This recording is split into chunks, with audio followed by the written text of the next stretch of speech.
very much, Cahill. And just to suggest perhaps to the leader that given the historic date that's in it, that if not everybody doesn't get in, perhaps you'll extend the order of business by a few minutes to allow that to happen.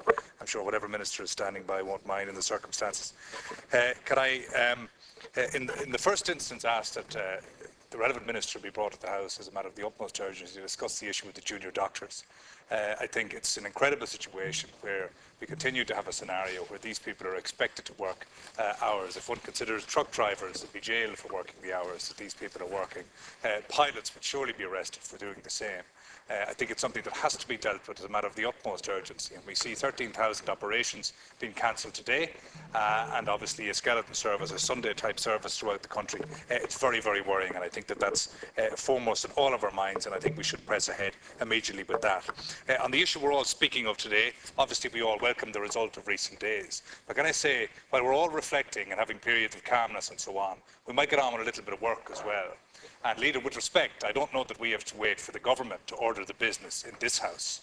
I don't think there's anything in the Constitution that states that. If there's no minister available, can I suggest with respect that the Secretary of the Government come and hear and take notes and pass them directly to his masters at the Cabinet?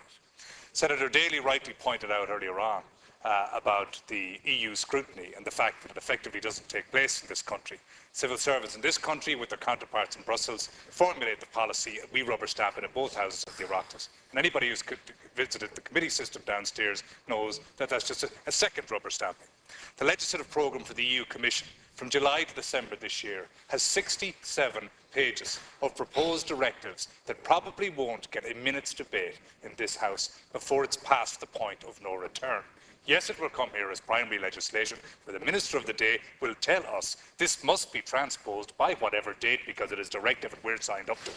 So can I just respectively state that with or without a minister, with or without the Secretary of the Government of the day to sit there, give them a copy of the recordings and begin to take those 67 pages of proposed pieces of legislation that won't have a minute's of the people's view before they're passed to a point no return in here to these houses.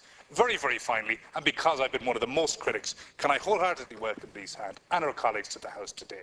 And I very much hope that this marks a new dawn, where rather than just covering the intemperate outbursts, albeit rare but occasional, that I might make in the House or others, that they may cover the very, very worthwhile work. Senator Norris mentioned some points that began in this House. Can I say it was 2009 that the issue of mortgage arrears was brought up in this House? This was the first legislation came from this House. There are countless examples of that, and I think the people, having considered how they've voted, are entitled to know those things going forward. Thank you.